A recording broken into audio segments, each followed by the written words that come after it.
안녕하세요, 여러분. 오늘은 정말 많은 부모님들이 고민하고 계신 문제로 시작해 보겠습니다. 혹시 이런 마음 가져보신 적 있으신가요?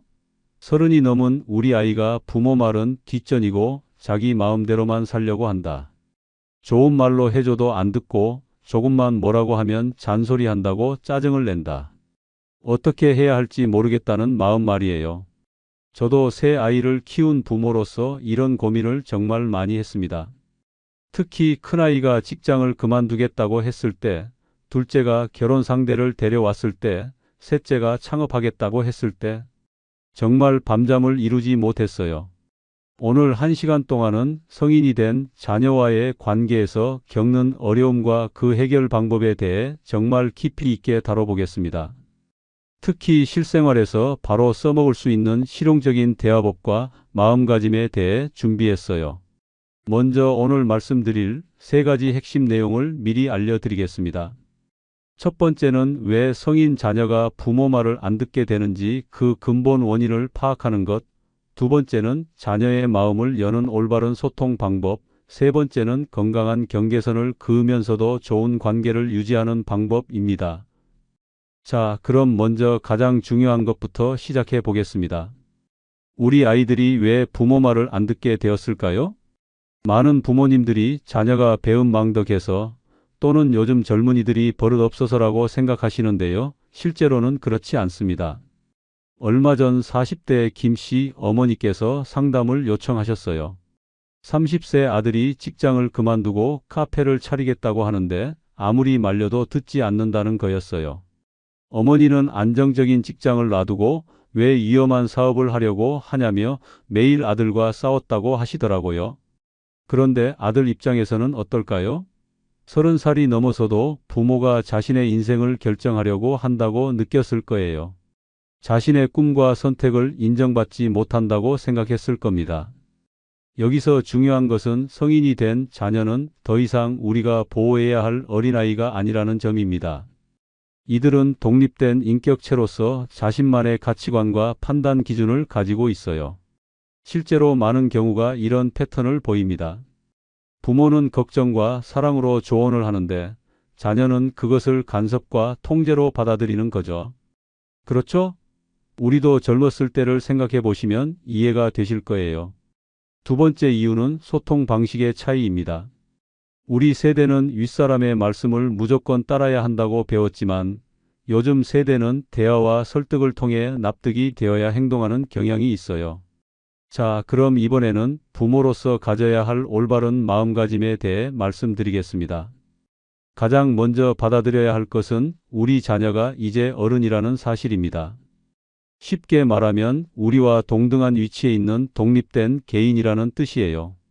실제로 한 연구에 따르면 성인 자녀와 갈등을 겪는 부모의 80%가 자녀를 여전히 미성년자처럼 대한다고 합니다. 잠깐 이것만은 꼭 기억하세요. 자녀가 성인이 되면 우리의 역할도 바뀌어야 해요. 60대 박씨 아버지 경우를 말씀드릴게요. 35살 딸이 이혼하고 아이를 데리고 친정에 들어왔는데 매일 딸의 육아 방식에 간섭하고 지적했다고 해요. 딸은 점점 스트레스를 받았고 결국 따로 나가서 살겠다고 했죠. 그런데 아버지가 마음가짐을 바꾸신 후로는 관계가 완전히 달라졌어요. 딸을 하나의 어른으로 인정하고 조언을 구할 때만 의견을 제시하셨거든요. 지금은 할아버지와 외손녀 그리고 딸이 정말 화목하게 지내고 계세요. 여기서 중요한 것은 독립성을 인정한다고 해서 관심을 끊는 게 아니라는 점입니다. 오히려 더 깊은 차원에서 자녀를 이해하고 지지해 주는 것이에요. 예를 들어 자녀가 어려운 결정을 내려야 할 때 내가 알아서 해라고 방치하는 것과 내 판단을 믿어. 그런데 혹시 도움이 필요하면 언제든 말해라고 하는 것은 완전히 다른 거죠. 이제 실제 대화에서 어떻게 접근해야 하는지 구체적으로 알아보겠습니다. 많은 부모님들이 자녀와 대화할 때 가장 많이 하는 실수가 바로 일방적인 잔소리예요. 자녀가 뭔가 말을 꺼내면 바로 그러니까 내가 그렇게 말했잖아 라든지 너는 항상 그런 식이야 라고 반응하죠. 보통 이런 경우가 많죠. 자녀가 요즘 직장에서 힘들어라고 말하면 부모는 즉시 그래서 내가 그 회사 가지 말라고 했잖아라고 답합니다. 이런 반응은 자녀로 하여금 더 이상 속마음을 털어놓지 않게 만들어요. 대신 이렇게 해보시면 어떨까요? 아, 그래? 어떤 부분이 제일 힘들어? 이렇게 물어보는 거예요. 그러면 자녀는 자신의 상황을 더 자세히 설명하게 되고 우리는 아이의 진짜 고민이 무엇인지 알 수 있어요. 실제로 이런 경우가 있었어요. 50대 어머니가 30대 아들과 매일 싸웠는데 이유는 아들이 늦게 들어온다고 계속 지적했기 때문이었어요. 그런데 경청하는 대화법을 사용한 후에는 아들이 사실은 야근 때문에 스트레스를 많이 받고 있다는 걸 알게 되었어요. 그 후로는 아들이 늦게 들어와도 고생했어. 밥 먹었어? 라고 따뜻하게 맞이했더니 아들이 오히려 일찍 들어오려고 노력하게 되었다고 하더라고요. 경청의 핵심은 판단하지 않고 들어주는 것입니다. 자녀의 말에 바로 평가를 내리지 말고 먼저 충분히 들어보세요. 자, 그럼 언제 어떻게 조언해야 할까요? 이 부분이 정말 중요한데요. 첫 번째 원칙은 자녀가 조언을 구할 때까지 기다리는 것입니다. 우리가 보기에 아무리 답답해도 자녀가 도움을 요청하지 않으면 조언을 하지 않는 게 좋아요. 왜냐하면 성인은 자신의 문제를 스스로 해결할 능력과 권리가 있기 때문입니다. 우리가 먼저 나서서 조언하면 자녀는 자신이 무시당한다고 느낄 수 있어요. 그렇다고 해서 아무것도 하지 말라는 뜻은 아닙니다. 자녀가 힘들어하는 모습을 보이면 이렇게 말해보세요. 힘들어 보이는데 혹시 내가 도움이 될 만한 게 있을까? 이런 식으로 자연스럽게 도움을 제안하는 거예요. 얼마 전 60대 김 씨 아버지께서 이런 이야기를 해 주셨어요. 30대 아들이 사업이 잘 안 되어서 우울해하고 있었는데 처음에는 계속 사업 접고 취업해라라고 말씀하셨다고 해요. 그랬더니 아들이 더욱 멀어졌죠. 그런데 방법을 바꿔서 아빠가 젊었을 때도 사업이 어려웠던 적이 있는데 그때 경험이 도움이 될까? 라고 물어보셨어요. 그랬더니 아들이 관심을 보였고 자연스럽게 대화가 이어졌다고 하더라고요. 조언할 때는 명령하지 말고 제안하세요. 이렇게 해가 아니라 이런 방법도 있더라는 식으로 말이에요. 그리고 자녀가 그 조언을 따르지 않더라도 존중해 주세요. 여기서 중요한 것은 자녀와 의견이 다를 때 감정적으로 반응하지 않는 것입니다. 많은 부모님들이 자녀가 말을 안 들으면 화를 내거나 서운해 하시는데요. 이런 감정적인 반응은 오히려 관계를 악화시킬 수 있어요. 예를 들어 자녀가 엄마는 나를 이해 못해라고 말하면 보통은 내가 너한테 얼마나 많은 걸 해줬는데 그런 말을 하냐고 반박하게 되죠. 하지만 이런 반응은 대화를 막다른 길로 몰고 가요. 대신 이렇게 말해보세요. 아, 내가 내 마음을 제대로 이해 못했구나. 좀 더 자세히 말해줄래? 이렇게 말하면 자녀는 자신의 생각을 더 편하게 표현할 수 있어요. 실제로 많은 분들이 이런 경우를 경험하시죠. 50대 이 씨 어머니는 30대 딸과 매번 싸웠는데 이유는 딸의 육아 방식이 마음에 안 들어서였어요. 그런데 감정적으로 반응하는 대신 차분하게 내가 아이를 어떻게 키우고 싶은지 들어볼까? 라고 물어보셨어요. 그랬더니 딸이 자신만의 육아 철학을 설명했고 어머니는 그 안에서 딸의 성장한 모습을 발견할 수 있었다고 해요. 지금은 서로의 방식을 존중하면서 좋은 관계를 유지하고 계세요. 감정적으로 대응하고 싶을 때는 잠깐 심호흡을 하고 이렇게 생각해 보세요. 지금 내 목표가 아이를 이기는 것인가? 아니면 아이와 좋은 관계를 유지하는 것인가? 절반 지났는데 이제 핵심 중에 핵심입니다. 자녀를 인정하면서도 건강한 경계선을 어떻게 설정할 것인가 하는 문제예요. 경계선이라는 것은 서로가 존중해야 할 선을 의미합니다. 자녀의 독립성을 인정한다고 해서 모든 것을 다 받아들여야 한다는 뜻은 아니에요. 특히 자녀가 부모에게 무례하게 대하거나 경제적으로 의존하면서도 책임을 지지 않는 경우에는 분명한 경계선이 필요해요. 예를 들어 30대 아들이 부모 집에 살면서 용돈만 받고 일은 하지 않는다면 이런 식으로 경계선을 설정할 수 있어요. 내가 성인이니까 내 선택을 존중해. 하지만 우리 집에 사는 동안에는 최소한의 가사일은 분담해야 한다고 말하는 거죠. 실제로 60대 박 씨 부모님 경우를 말씀드려 볼게요. 35살 아들이 직장을 그만두고 집에서 놀고 있었는데 처음에는 아무 말도 하지 않으셨어요. 그런데 1년이 지나도 아들이 구직 활동을 하지 않자 부모님이 대화를 요청하셨어요. 내 인생이니까 강요하지 않겠다. 하지만 우리도 나이가 들어가고 있어서 계속 뒷바라지하기 어렵다. 6개월 안에 계획을 세워보는 게 어떨까? 라고 말씀하셨죠. 이런 방식으로 경계선을 설정하면 자녀도 자신의 상황을 객관적으로 볼 수 있게 됩니다. 중요한 것은 비난하지 않으면서도 현실적인 한계를 분명히 하는 것이에요. 경계선을 설정할 때는 감정적으로 하지 말고 사실과 현실에 근거해서 대화하세요. 이제 자녀가 실수했을 때 어떻게 대응해야 하는지 알아보겠습니다. 성인 자녀도 여전히 실수할 수 있어요. 잘못된 선택을 할 수도 있고 때로는 큰 실패를 경험할 수도 있죠. 이때 부모로서 어떻게 반응하는지가 정말 중요합니다. 가장 하지 말아야 할 것은 그러니까 내 말 들을 걸 그랬잖아 라는 식의 반응이에요. 자녀가 실수했을 때는 이미 충분히 상처받고 후회하고 있을 가능성이 높거든요. 대신 이렇게 접근해 보세요. 힘들겠다. 지금 기분이 어때? 먼저 자녀의 감정을 헤아려 주는 거예요. 그 다음에 내가 뭔가 도움이 될 수 있을까? 라고 물어보세요. 얼마 전 50대 최 씨 어머니께서 이런 상황을 겪으셨어요. 30대 아들이 투자에 실패해서 큰 손해를 보게 되었는데 처음에는 정말 화가 많이 나셨다고 해요. 그런데 아들이 이미 충분히 자책하고 있는 모습을 보고 마음을 다잡으셨죠. 힘들었겠다. 엄마가 뭘 도와줄까? 라고 말씀하시니까 아들이 눈물을 흘리면서 그동안 받았던 스트레스를 모두 털어놓았다고 해요. 그리고 앞으로 어떻게 해야 할지 함께 고민하게 되었어요. 자녀의 실수는 성장의 기회이기도 합니다. 우리가 지나치게 보호하면 자녀는 실수로부터 배울 기회를 잃게 돼요. 물론 곁에서 지켜보는 것은 마음 아프지만 그것도 부모의 역할 중 하나예요.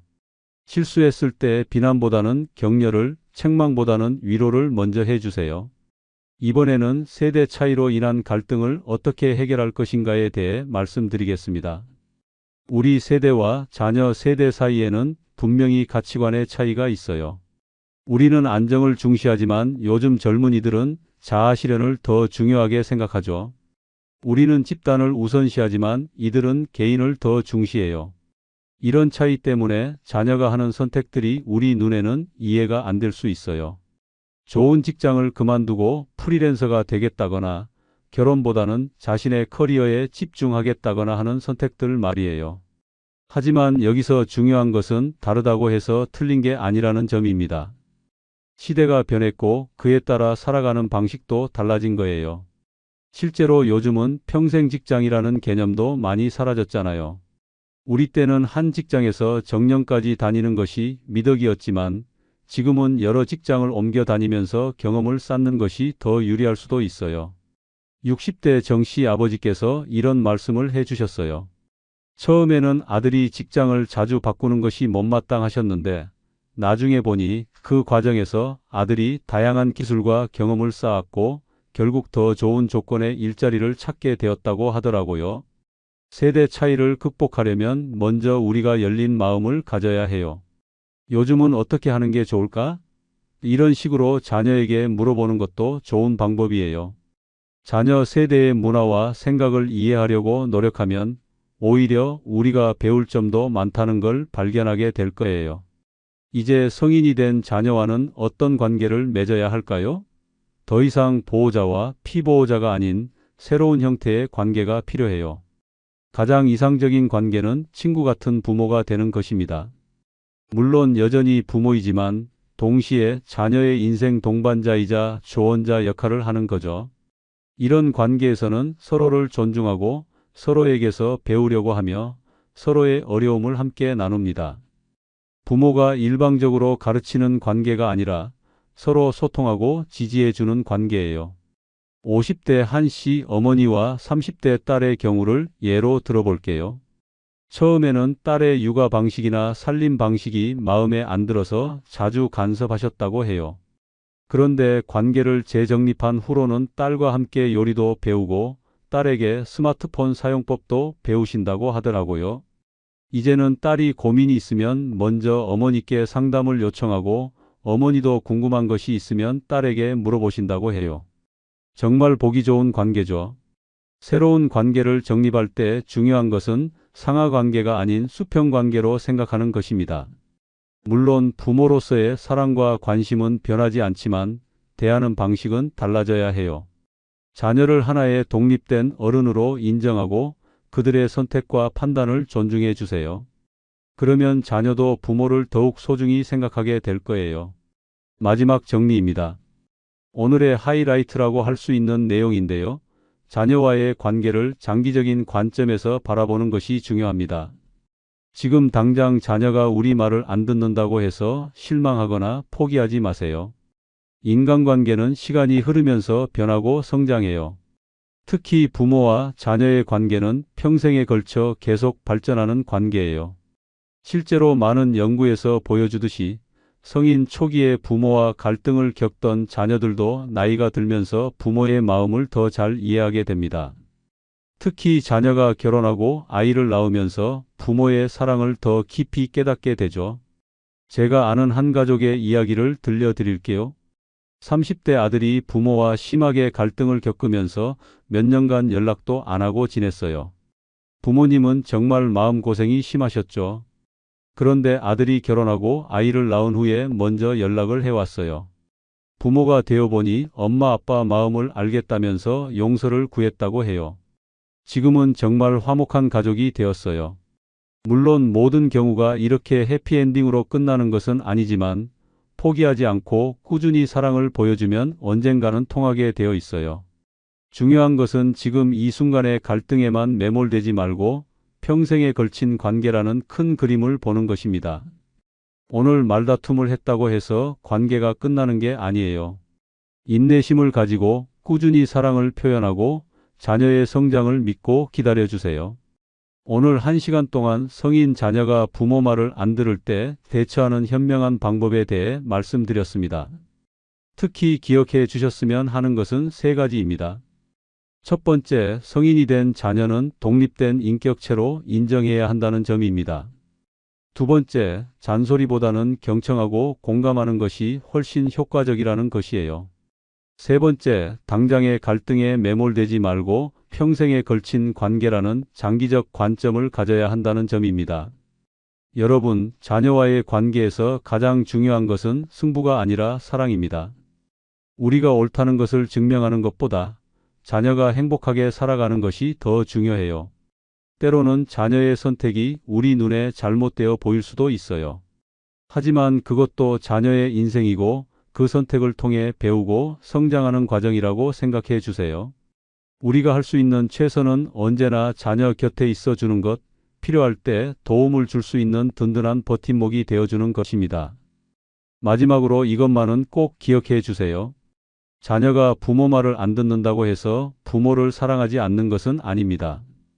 단지 자신만의 방식으로 살아가고 싶어 하는 것뿐이에요. 오늘 말씀드린 방법들을 하나씩 실천해 보시면서 자녀와의 관계를 조금씩 개선해 나가시기 바랍니다. 하루아침에 바뀌지는 않겠지만 꾸준히 노력하시면 분명히 좋은 결과가 있을 거예요. 혹시 오늘 내용 중에 궁금한 점이나 더 자세히 알고 싶은 부분이 있으시면 댓글로 남겨주세요. 다음 영상에서 더 구체적으로 다뤄보겠습니다. 그리고 혹시 비슷한 고민을 하고 계신 주변 분들이 있으시면 이 영상을 공유해 주세요. 많은 부모님들이 같은 어려움을 겪고 계시거든요. 구독과 좋아요로 응원해 주시고 다음에도 여러분의 삶에 도움이 되는 유익한 내용으로 찾아뵙겠습니다. 오늘 하루도 행복하게 보내세요. 감사합니다.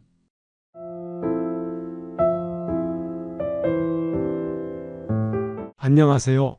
혹시 이런 생각 해보신 적 있으신가요? 젊을 때는 배낭 하나 메고도 어디든 갔는데 이제는 해외여행 한번 가려니 걱정이 이만저만이 아니다. 건강은 괜찮을까? 돈은 얼마나 들까? 혼자 가기는 무섭고 그렇다고 누구와 함께 갈까? 이런 고민들 말이에요. 오늘 60대 해외여행에 대해 정말 깊이 있게 다뤄보겠습니다. 특히 왜 주저하게 되는지 그 이유를 솔직하게 짚어보고 그에 대한 현명한 해결책들을 실생활에서 바로 써먹을 수 있는 실용적인 내용들로 준비했어요. 오늘 들으시고 나면 3가지를 얻어가실 수 있습니다. 첫째, 60대가 해외여행을 주저하는 진짜 이유가 무엇인지 명확하게 아시게 될 거예요. 둘째, 각각의 문제에 대한 구체적이고 실용적인 해결 방법을 배우시게 됩니다. 셋째, 실제로 성공적으로 여행을 다녀오신 분들의 생생한 노하우까지 공유해 드릴게요. 자, 그럼 시작해 보겠습니다. 먼저 많은 60대 분들이 해외여행을 주저하시는 가장 큰 이유부터 살펴보겠습니다. 제가 주변 분들께 물어보니 크게 5가지로 나누어지더라고요. 첫 번째는 건강에 대한 걱정입니다. 얼마 전 63세 박 씨께서 이런 말씀을 하시더라고요. 작년에 무릎 수술을 받고 나서 오래 걷는 게 부담스럽다고 혹시 여행 중에 아프면 어떻게 하냐고 걱정이 크다고 하시더라고요. 실제로 많은 분들이 이런 고민을 하고 계세요. 두 번째는 경제적 부담입니다. 예전보다 여행 비용이 많이 올랐잖아요. 게다가 은퇴 후에는 고정 수입이 없으니까 목돈 나가는 게 부담스럽죠. 65세 김 씨는 이런 말씀을 하시더라고요. 여행비로 300만 원 쓸 바에는 자식들한테 주거나 병원비로 모아두는 게 낫지 않냐고요. 세 번째는 안전에 대한 불안감입니다. 뉴스에서 해외 사고 소식이 나올 때마다 더 걱정이 되시죠? 특히 언어 소통이 안 되니까 응급 상황이 생기면 어떻게 할지 모르겠다는 분들이 많아요. 네 번째는 기술적인 어려움입니다. 요즘은 모든 게 인터넷으로 예약하고 앱으로 결제하고 QR코드로 체크인하고 그러잖아요. 이런 것들이 어려워서 포기하시는 분들도 계세요. 다섯 번째는 함께 갈 사람이 없다는 문제입니다. 배우자가 건강하지 않거나 친구들도 각자 사정이 있고 자식들은 바쁘고 혼자 가기는 무섭고 그렇다고 여행사 단체 관광은 싫고 이런 딜레마에 빠지시는 거죠. 잠깐 이것만은 꼭 기억하세요. 이런 걱정들은 모두 당연한 겁니다. 이런 걱정을 한다고 해서 소극적이거나 나약한 게 아니에요. 오히려 신중하고 현명한 분들이시기 때문에 이런 고민을 하시는 거거든요. 자, 그럼 이번에는 첫 번째 문제인 건강 걱정에 대한 현명한 해결법을 알아보겠습니다. 먼저 여행 전 건강 체크가 중요합니다. 여행 한 달 전쯤에는 평소 다니시던 병원에서 건강검진을 받아보세요. 특히 혈압이나 혈당, 심장 관련해서는 꼭 확인하시고요. 의사 선생님께 해외여행 계획을 말씀드리고 주의사항을 들어보시는 것도 좋습니다.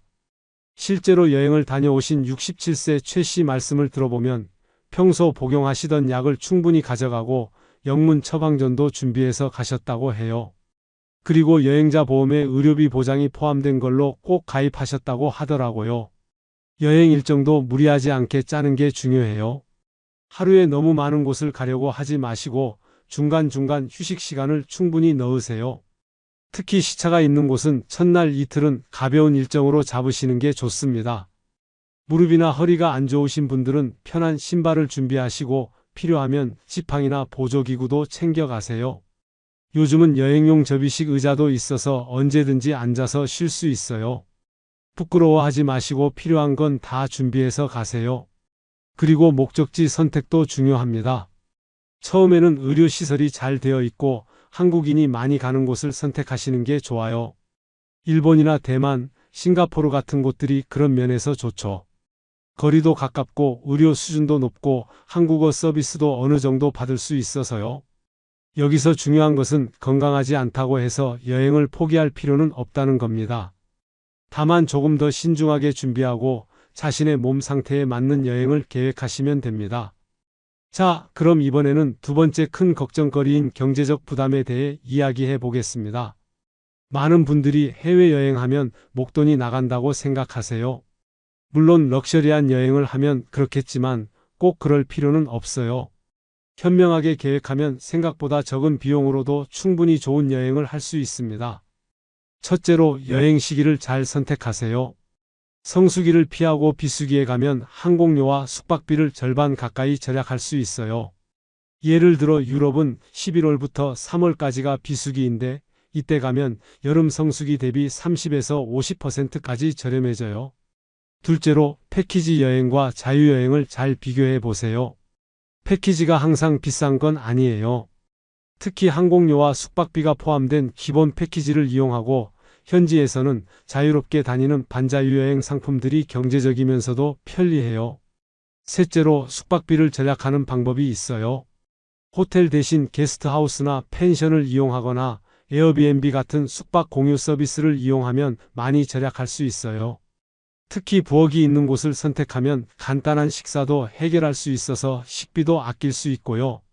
실제로 62세 이씨 부부는 작년에 체코 여행을 다녀오셨는데 비수기에 가서 항공료는 60만 원, 현지에서 게스트하우스 이용해서 하루 숙박비가 3만 원 정도였다고 해요. 전체 여행 비용이 1인당 150만 원 정도로 생각보다 저렴하게 다녀오셨다고 하더라고요. 넷째로 식비 절약법도 있어요. 현지 마트에서 간단한 재료 사서 만들어 먹거나 로컬 맛집을 찾아가면 관광지 식당보다 훨씬 저렴하고 맛도 좋아요. 여행 앱이나 현지인들이 추천하는 곳들을 미리 찾아보세요.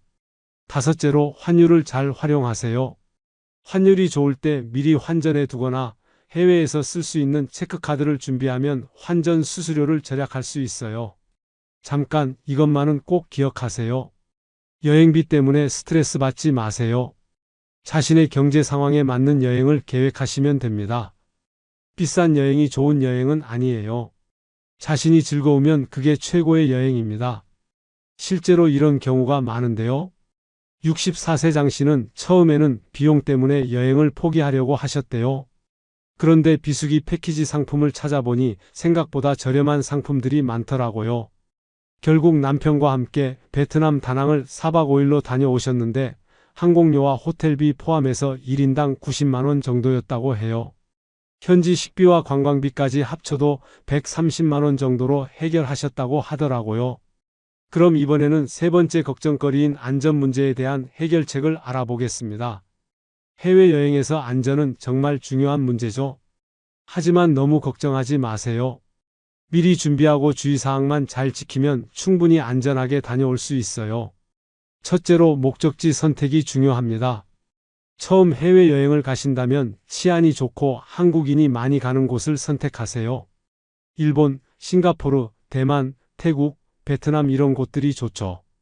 외교부 해외 안전여행 사이트에서 여행경보 단계도 꼭 확인해 보세요. 둘째로 여행자 보험은 필수입니다. 의료비 보장뿐만 아니라 여행 중 사고나 도난에 대한 보장도 받을 수 있어요. 보험료가 아깝다고 생각하지 마시고 안전을 위한 필수 투자라고 생각하세요. 셋째로 응급 상황에 대비한 준비를 하세요. 한국 영사관 연락처, 현지 응급전화번호, 여행자 보험사 연락처 등을 휴대폰에 저장해 두세요. 그리고 기본적인 영어 회화나 현지 언어 몇 마디는 익혀두시면 도움이 돼요. 실제로 70세 박 씨께서 작년에 일본 여행 중에 길을 잃으셨대요. 그런데 미리 준비해 두신 번역 앱으로 일본인에게 도움을 요청해서 무사히 호텔로 돌아오셨다고 해요. 미리 준비해 둔 덕분에 큰 문제 없이 해결하셨던 거죠. 넷째로 소지품 관리에 신경 쓰세요. 여권이나 현금, 카드 같은 중요한 건 몸에 밀착해서 보관하시고 가방은 항상 앞쪽에 매세요. 그리고 여권 사본이나 카드 번호 등은 따로 보관해 두시는 게 좋아요. 다섯째로 혼자 다니지 마세요. 특히 밤늦게나 인적이 드문 곳은 피하시고 현지 투어에 참여하거나 다른 여행객들과 함께 다니세요. 관광지에서도 너무 멀리 벗어나지 마시고요. 여기서 중요한 것은 지나친 걱정보다는 적절한 준비가 더 중요하다는 겁니다. 안전사고의 대부분은 부주의나 준비 부족 때문에 일어나거든요. 지금부터 더 중요한 이야기입니다. 네 번째 문제인 기술적 어려움에 대한 해결책을 알아보겠습니다. 요즘 여행은 정말 많은 부분이 디지털화되어 있어요. 항공편 예약부터 체크인, 숙소 예약, 현지 교통편 이용까지 모든 게 앱이나 인터넷으로 이루어지죠. 하지만 이것 때문에 여행을 포기할 필요는 없어요. 첫째로 여행사를 적극 활용하세요. 온라인 예약이 어려우시면 여행사에서 도움을 받으시면 됩니다. 최근에는 중장년층을 위한 맞춤 서비스를 제공하는 여행사들도 많이 생겼어요. 조금 수수료를 지불하더라도 편리함을 생각하면 충분히 가치가 있어요. 둘째로 기본적인 여행 앱들은 미리 연습해 보세요. 구글 번역기, 구글 맵, 카카오맵 같은 기본 앱들만 사용할 줄 알아도 해외여행이 훨씬 편해져요. 집에서 미리 다운로드하고 사용법을 익혀보세요. 셋째로 자녀분들이나 주변의 젊은 분들께 도움을 요청하세요. 여행 전에 필요한 앱들을 휴대폰에 깔아달라고 부탁하시고 기본 사용법을 배워보세요. 젊은 분들은 이런 것들을 금방 해결해 주실 거예요. 실제로 68세 조씨께서는 딸에게 도움을 받아서 필요한 앱들을 미리 설치하고 사용법을 배우셨대요. 처음엔 어려워하셨지만 막상 여행지에서 써보니 생각보다 간단하더라고 하시더라고요. 넷째로 오프라인 대안을 준비하세요. 중요한 정보들은 종이에 인쇄해서 가져가시거나 휴대폰 메모장에 저장해 두세요. 항공편 정보, 숙소 주소, 현지 연락처 같은 것들 말이에요. 다섯째로 현지에서 도움을 요청하는 걸 부끄러워하지 마세요. 공항이나 호텔 직원들은 이런 일에 익숙하니까 친절하게 도와줄 거예요. 미리 준비한 번역 앱으로 간단한 의사소통은 할 수 있고요. 자, 그럼 이번에는 다섯 번째 문제인 동행자 문제에 대한 해결책을 알아보겠습니다. 함께 갈 사람이 없다는 게 많은 분들의 고민이시죠? 배우자와 함께 가고 싶지만 건강상 어렵거나 친구들도 각자 사정이 있고 그렇다고 혼자 가기는 부담스럽고요. 첫째로 중장년층 전용 여행 상품을 이용해 보세요. 요즘은 50대 이상만 참여할 수 있는 여행 상품들이 많이 있어요. 비슷한 연령대끼리 가니까 대화도 잘 통하고 여행 속도도 맞아요. 혼자 신청해도 다른 참가자들과 자연스럽게 친해질 수 있어서 좋아요. 둘째로 여행 동호회나 모임을 찾아보세요. 지역 문화센터나 구청에서 운영하는 여행 동호회, 온라인 카페의 여행 모임 등에 참여해 보시면 좋은 동행자를 만날 수 있어요. 먼저 국내 여행으로 서로를 알아가고 그 다음에 해외여행을 계획하는 것도 좋은 방법이에요. 셋째로 여행사의 동행자 매칭 서비스를 이용해 보세요. 일부 여행사에서는 혼자 여행을 신청한 사람들끼리 연결해주는 서비스를 제공해요. 사전에 간단한 면담을 통해 성향이 비슷한 사람들끼리 매칭시켜 주죠. 넷째로 가족여행을 제안해 보세요.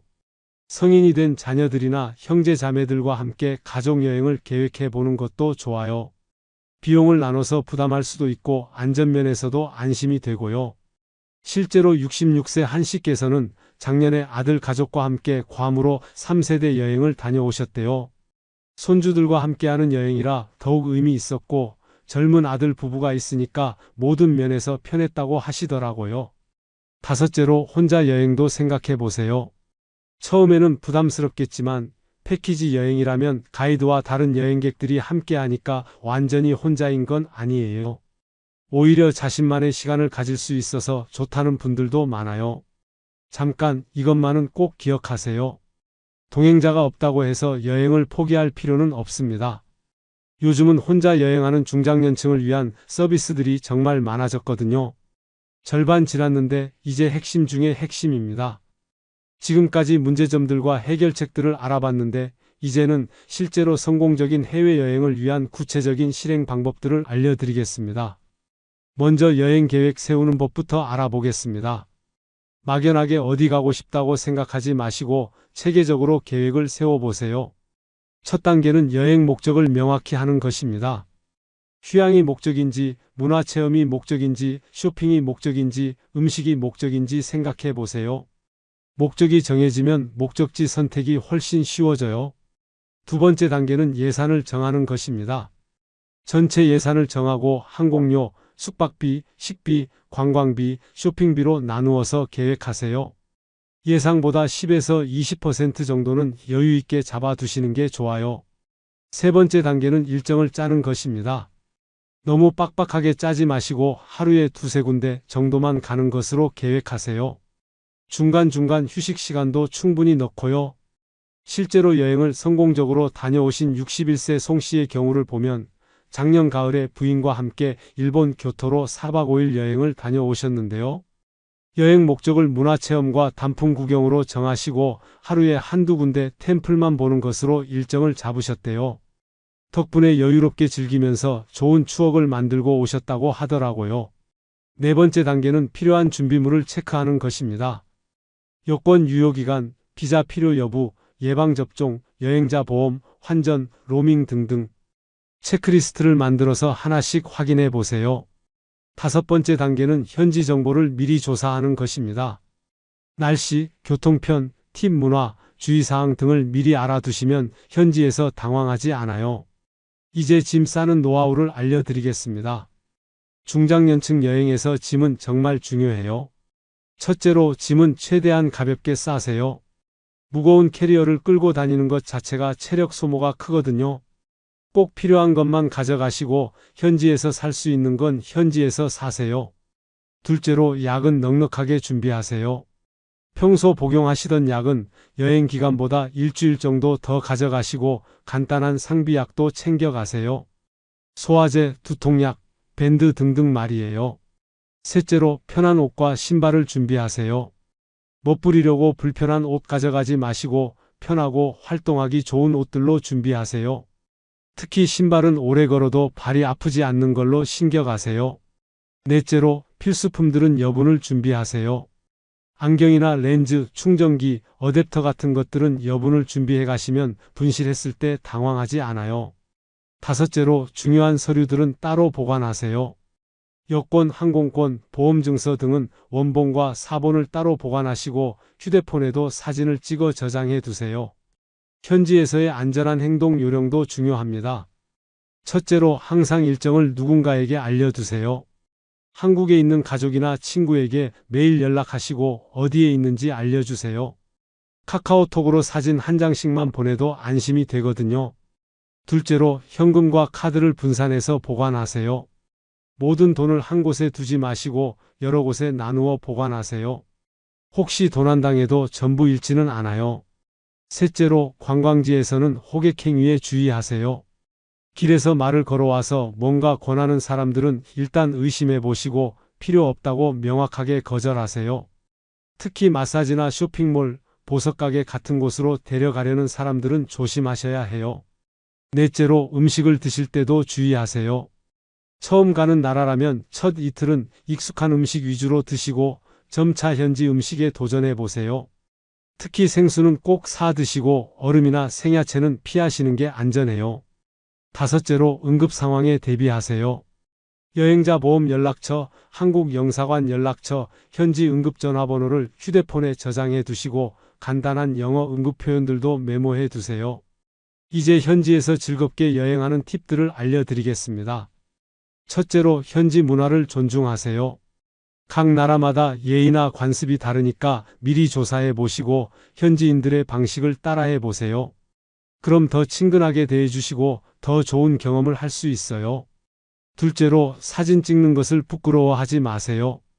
기념사진도 많이 찍고 현지 음식이나 풍경도 많이 찍어 두세요. 나중에 집에서 보면서 추억을 되새길 수 있어요. 요즘은 스마트폰으로도 충분히 좋은 사진을 찍을 수 있어요. 셋째로 현지인들과 소통해 보세요. 간단한 인사말이라도 현지 언어로 해보시면 현지인들이 정말 좋아해요. 고맙습니다. 안녕하세요. 정도만 현지 말로 할 줄 알아도 달라져요. 실제로 69세 임씨께서 작년에 태국 여행 갔을 때 간단한 태국어 인사말을 배워서 갔는데요. 현지인들이 정말 좋아하면서 더 친절하게 대해줬다고 해요.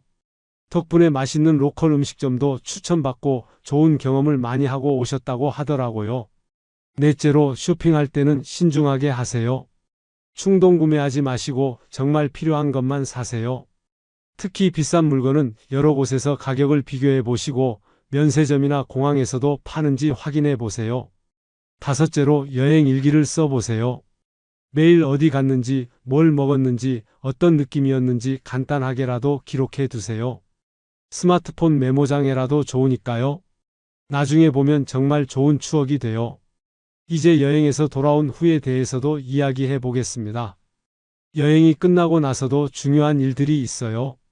첫째로 여행 경험을 주변 사람들과 나누세요. 가족, 친구들에게 여행 이야기를 들려주시고 사진도 보여주세요. 다른 분들에게도 해외여행에 대한 용기를 줄 수 있어요. 둘째로 여행에서 배운 것들을 정리해 보세요. 어떤 게 좋았는지, 다음에는 뭘 더 준비해야 할지, 어떤 실수를 했는지 생각해 보세요. 이런 경험들이 다음 여행을 더 성공적으로 만들어줘요. 셋째로 다음 여행을 계획해 보세요. 첫 해외여행이 성공적이었다면 다음 여행에 대한 자신감이 생겼을 거예요. 이번보다 조금 더 멀리, 조금 더 다른 문화권으로 도전해 보세요. 넷째로, 여행에서 만난 사람들과 연락을 유지해 보세요. 함께 갔던 여행 동행자들이나 현지에서 만난 한국 분들과 계속 연락하면서 여행 정보를 나누는 것도 좋아요. 다섯째로, 건강 관리를 계속하세요. 여행을 즐겁게 다녀오셨다면 앞으로도 계속 여행을 다닐 수 있도록 건강을 잘 챙기세요. 여행이 건강 관리의 동기가 될 수도 있어요. 마지막 정리, 오늘의 하이라이트입니다. 처음에 말씀드렸던 5가지 주요 걱정거리들, 건강 문제, 경제적 부담, 안전 우려, 기술적 어려움, 동행자 문제. 이 모든 것들이 해결 불가능한 문제가 아니라는 걸 아셨을 거예요. 첫째로, 건강 걱정은 충분한 사전 준비와 무리하지 않는 일정으로 해결할 수 있습니다. 여행 전 건강검진, 여행자 보험 가입, 편안한 신발과 의료용품 준비, 이런 것들만 잘 챙겨도 안전하게 여행할 수 있어요. 둘째로, 경제적 부담은 현명한 계획으로 크게 줄일 수 있습니다. 비수기 여행, 패키지 상품 활용, 숙박비 절약, 현지 맛집 이용 등으로 생각보다 저렴하게 여행할 수 있어요.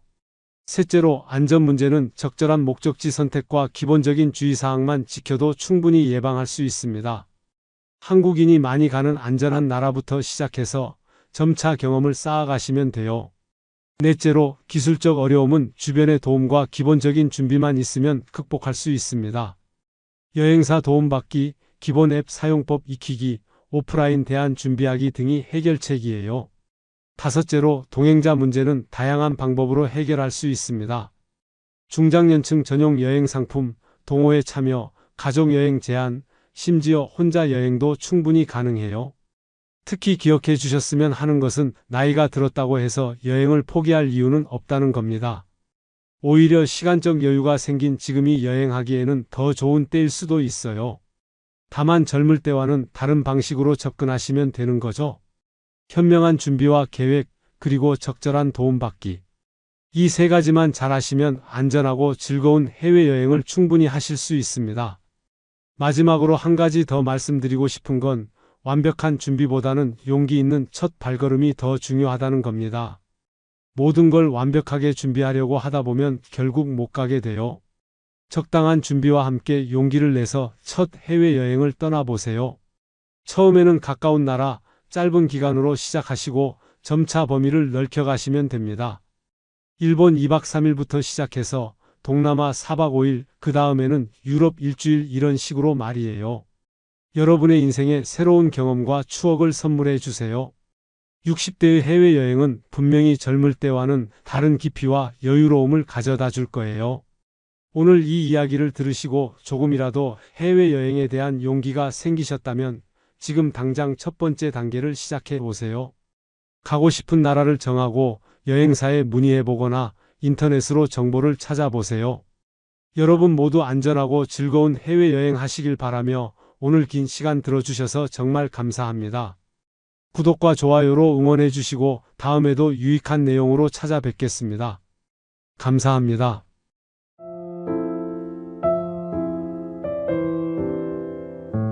안녕하세요, 여러분. 오늘은 왼쪽으로 자는 것과 오른쪽으로 자는 것, 과연 어느 것이 더 좋을까? 라는 주제로 말씀드리겠습니다. 혹시 이런 고민 해보신 적 있으신가요? 잠자리에 누웠을 때 어느 쪽으로 누워야 할지 고민되시거나 아침에 일어났을 때 몸이 아파서 내가 잘못 잤나? 하는 생각 말이에요.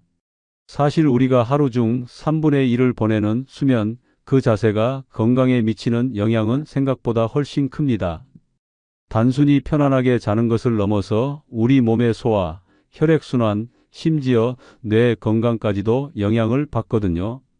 오늘 1시간 동안은 왼쪽과 오른쪽 수면 자세의 차이점, 각각의 장단점, 그리고 여러분의 건강 상태에 따라 어떤 자세가 더 적합한지에 대해 정말 깊이 있게 다뤄보겠습니다. 특히 실생활에서 바로 써먹을 수 있는 실용적인 내용들로 준비했어요. 좋은 잠으로 건강한 생활을 하고 싶으신 분들께 정말 도움이 될 거라고 확신합니다. 자, 그럼 먼저 왼쪽으로 자는 것부터 시작해 보겠습니다. 의학적으로 왼쪽 옆으로 누워서 자는 자세를 좌측이라고 부르는데요. 이 자세가 우리 몸에 어떤 영향을 주는지 살펴보겠습니다. 첫 번째로 가장 큰 장점은 소화에 좋다는 점입니다. 60대 김 씨 아버님의 경우를 보면 오랫동안 소화불량과 속쓰림으로 고생하셨어요. 특히 저녁 식사 후 바로 누우면 가슴이 답답하고 소화가 안 되는 느낌이 심했죠. 그런데 의사 선생님의 권유로 왼쪽으로 누워서 자기 시작한 후로는 이런 증상이 많이 개선되셨다고 해요. 왜 왼쪽으로 누우면 소화에 좋을까요? 우리 몸의 해부학적 구조 때문입니다. 위는 몸의 왼쪽에 위치하고 위에서 12지장으로 이어지는 부분도 왼쪽에 있어요. 왼쪽으로 누우면 중력의 도움을 받아서 음식물이 자연스럽게 아래쪽으로 내려가게 됩니다. 반면 오른쪽으로 누우면 음식물이 거꾸로 올라가려는 경향이 있어서 역류성 식도염의 위험이 높아질 수 있어요. 실제로 미국 소아기학회에서 발표한 연구에 따르면 역류성 식도염 환자들이 왼쪽으로 누워서 잘 때 증상이 현저히 줄어든다고 합니다.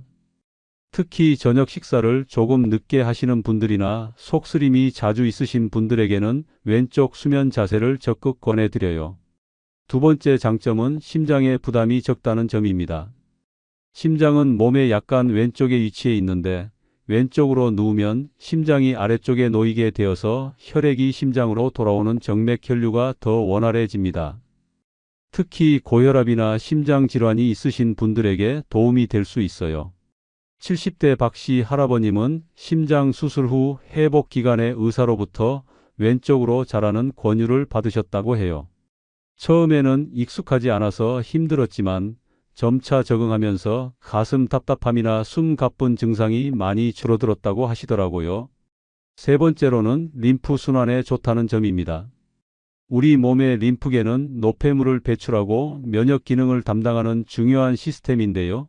주요 림프관이 몸의 왼쪽에 집중되어 있어요. 왼쪽으로 누우면 이 림프 순환이 더 활발해져서 몸의 독소 배출에 도움이 됩니다. 하지만 왼쪽 수면 자세에도 단점이 있어요.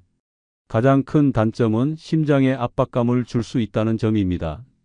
심장 질환이 심한 분들의 경우 왼쪽으로 누웠을 때 오히려 심장이 눌리는 느낌을 받을 수 있어요.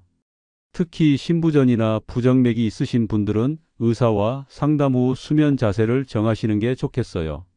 또한 어깨나 팔에 문제가 있으신 분들은 왼쪽으로 계속 누워 있으면 왼쪽 어깨에 부담이 갈 수 있습니다. 50견이나 어깨 관절염이 있으신 분들은 특히 주의하셔야 해요. 자, 그럼 이번에는 오른쪽으로 자는 것에 대해 말씀드리겠습니다. 오른쪽 옆으로 누워서 자는 자세를 우측이라고 하는데요. 이 자세도 나름의 장점들이 있습니다. 첫 번째 장점은 심장 부담이 적다는 점입니다. 심장이 왼쪽에 있기 때문에 오른쪽으로 누우면 심장이 위쪽에 위치하게 되어서 중력의 영향을 덜 받게 됩니다. 특히 심장이 약하신 분들이나 심장 질환의 초기 단계에 있으신 분들에게는 오른쪽 자세가 더 편할 수 있어요. 실제로 65세 정 씨 할머님은 부정맥 진단을 받은 후 왼쪽으로 누우면 가슴이 두근거리는 느낌이 심해졌다고 하세요. 의사 선생님과 상담 후 오른쪽으로 자기 시작했더니 훨씬 편안하게 잠들 수 있게 되었다고 해요. 두 번째로는 폐 기능에 도움이 될 수 있다는 점입니다. 오른쪽 폐가 왼쪽 폐보다 조금 더 크고 기능이 좋은 경우가 많은데 오른쪽으로 누우면 왼쪽 폐가 위쪽에 위치하면서 호흡이 조금 더 원활해질 수 있어요. 천식이나 만성 폐쇄성 폐질환이 있으신 분들에게 도움이 될 수 있습니다. 세 번째는 간 기능에 좋다는 점입니다. 간은 몸의 오른쪽에 위치하는데 오른쪽으로 누우면 간의 혈액순환이 좋아져서 해독 작용이 더 활발해질 수 있어요. 특히 음주를 자주 하시거나 간 기능이 좋지 않으신 분들에게는 오른쪽 자세가 도움이 될 수 있습니다. 하지만 오른쪽 수면 자세의 단점도 있어요. 가장 큰 문제는 앞서 말씀드린 것처럼 소화에 좋지 않다는 점입니다. 위산이 식도로 역류할 가능성이 높아져서 속쓰림이나 역류성 식도염을 악화시킬 수 있어요. 또한 혈액순환에 좋지 않을 수 있다는 점도 있습니다. 우리 몸의 대정맥이 몸의 오른쪽을 지나가는데 오른쪽으로 누우면 이 혈관이 압박을 받을 수 있어요. 특히 임신 중이거나 혈액순환에 문제가 있으신 분들은 주의하셔야 합니다. 여기서 중요한 것은 개인의 건강 상태에 따라 적합한 수면 자세가 다르다는 점입니다. 예를 들어 소화기 질환이 있으신 분들은 왼쪽이 좋고 심장 질환이 심한 분들은 오른쪽이 나을 수 있어요. 하지만 이것도 절대적인 것은 아니고 개인차가 있을 수 있습니다. 그렇다면 어떻게 자신에게 맞는 수면 자세를 찾을 수 있을까요? 첫 번째 방법은 몸의 신호를 잘 듣는 것입니다. 어떤 자세로 잤을 때 아침에 일어나서 몸이 더 편한지, 어떤 자세에서 더 깊게 잠들 수 있는지를 관찰해 보세요. 예를 들어 왼쪽으로 누워서 잤을 때 속이 편하고 소화가 잘 된다면 왼쪽이 맞는 거고, 오른쪽으로 누워서 잤을 때 숨쉬기가 편하고 가슴이 답답하지 않다면 오른쪽이 맞는 거예요. 두 번째는 질환별 맞춤 자세 선택하기입니다. 역류성 식도염, 위염, 소화불량이 있으신 분들은 왼쪽 자세를 우선 고려해 보세요. 신부전, 심한 부정맥이 있으신 분들은 오른쪽 자세가 나을 수 있어요. 하지만 이런 질환이 있으신 분들은 반드시 담당 의사와 상담하시기 바라요. 잠깐 이것만은 꼭 기억하세요. 수면 자세도 중요하지만 그보다 더 중요한 것은 숙면의 질입니다. 아무리 좋은 자세라도 편안하게 잠들 수 없다면 의미가 없어요. 자신이 가장 편안하게 잠들 수 있는 자세가 결국 가장 좋은 자세입니다. 이제 좀 더 구체적으로 상황별 수면 자세에 대해 말씀드리겠습니다. 먼저 임신 중인 여성분들의 경우입니다. 임신 중에는 왼쪽 자세를 강력히 권합니다. 왜냐하면 커진 자궁이 하대 정맥을 압박하는 것을 막을 수 있고 태반으로 가는 혈류를 개선시킬 수 있거든요. 실제로 임신부들을 대상으로 한 연구에서 왼쪽으로 누워서 자는 여성들의 사산율이 현저히 낮다는 결과가 나왔어요. 특히 임신 후기에는 더욱 중요합니다. 물론 임신 초기에는 자세에 대한 제약이 그리 크지 않지만 습관을 만드는 차원에서 일찍부터 왼쪽 자세에 익숙해지시는 것이 좋겠어요. 다음으로 콧골이나 수면 무호흡증이 있으신 분들의 경우입니다. 이런 분들에게는 옆으로 누워서 자는 것 자체가 중요해요. 왼쪽이든 오른쪽이든 상관없이 옆으로 누우면 기도가 더 넓어져서 콧골이와 무호흡 증상이 줄어들어요. 70대 최 씨 할아버님은 심한 콧골이 때문에 할머님과 따로 주무셨는데 옆으로 누워서 자는 습관을 기른 후로는 콧골이가 많이 줄어들어서 다시 같은 방에서 주무실 수 있게 되었다고 해요. 허리나 무릎에 문제가 있으신 분들의 경우에는 어떨까요? 이런 분들은 수면 자세뿐만 아니라 베개와 쿠션 사용이 더 중요할 수 있어요. 옆으로 누울 때는 다리 사이에 베개를 끼우면 허리와 골반의 정렬이 좋아져서 통증이 줄어들어요. 또한 무릎 관절염이 있으신 분들은 아픈 쪽 무릎이 위로 오도록 눕는 것이 좋아요. 예를 들어 왼쪽 무릎이 아프시면 오른쪽으로 누워서 왼쪽 무릎이 위로 오게 하는 거죠. 고혈압이나 혈액순환 장애가 있으신 분들은 어떨까요? 일반적으로는 왼쪽 자세가 좋다고 알려져 있지만 개인차가 클 수 있어요. 혈압약을 드시는 분들은 특히 주의하셔야 하는데 갑자기 자세를 바꾸면 기립성 저혈압이 올 수 있거든요. 이런 분들은 잠자리에서 일어날 때도 천천히 일어나시고 수면 자세를 바꿀 때도 점진적으로 바꾸시는 것이 좋아요. 지금까지 절반 지났는데 이제 핵심 중의 핵심입니다. 실제로 수면 자세를 바꾸는 방법에 대해 말씀드리겠습니다. 오랫동안 한 자세로 자는 습관이 있으신 분들이 갑자기 자세를 바꾸기는 쉽지 않아요. 하지만 몇 가지 방법을 사용하면 비교적 쉽게 적응할 수 있어요. 첫 번째 방법은 베개 활용법입니다. 왼쪽으로 자고 싶으시면 오른쪽에 베개나 쿠션을 놓아서 자연스럽게 왼쪽으로 기울어지도록 만드는 거예요. 반대로 오른쪽으로 자고 싶으시면 왼쪽에 베개를 놓으시면 됩니다. 60대 이씨 아주머님은 이 방법으로 성공적으로 수면 자세를 바꾸셨어요. 처음에는 베개가 불편해서 밤중에 치우기도 하셨지만 2주일 정도 지나니까 자연스럽게 새로운 자세에 적응하셨다고 해요. 두 번째는 점진적 적응법입니다. 갑자기 완전히 자세를 바꾸려고 하지 말고 조금씩 각도를 바꿔가면서 적응하는 거예요. 예를 들어 평소에 똑바로 누워서 자시던 분이 왼쪽으로 자고 싶으시면 처음에는 살짝만 왼쪽으로 기울어서 자다가 점차 각도를 늘려가는 거죠. 세 번째는 의식적 노력입니다. 잠들기 전에 오늘은 왼쪽으로 자겠다라고 마음속으로 다짐하고 실제로 그 자세로 누워서 잠드는 거예요. 밤중에 자세가 바뀌는 것은 자연스러운 현상이니까 크게 신경 쓰지 마시고 처음 잠들 때만이라도 원하는 자세를 유지해 보세요. 여기서 중요한 포인트가 있어요. 수면 중에 자세가 바뀌는 것은 정상입니다. 건강한 사람은 밤에 20번에서 30번 정도 자세를 바꾼다고 해요. 이것은 혈액순환을 돕고 근육의 피로를 풀어주는 자연스러운 현상이거든요. 그래서 내가 원하는 자세로 잠들기만 하면 된다고 생각하시면 마음이 편해져요. 밤중에 깨서 자세가 바뀌었다고 해서 다시 억지로 원래 자세로 돌아갈 필요는 없어요. 이제 수면의 질을 높이는 다른 요소들에 대해서도 말씀드리겠습니다. 수면 자세도 중요하지만 침실 환경, 침구류, 생활 습관 등도 모두 수면의 질에 영향을 미치거든요. 먼저 베개의 중요성입니다.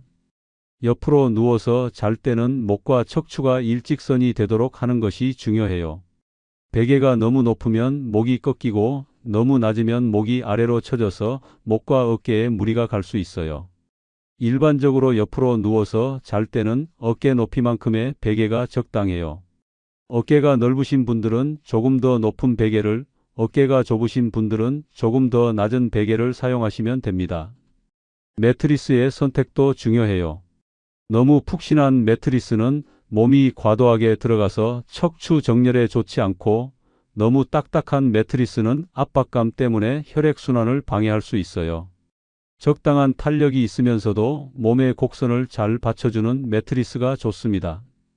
70대 김씨 할머님은 20년 넘게 사용하던 매트리스를 바꾸신 후 수면의 질이 크게 개선되셨다고 해요.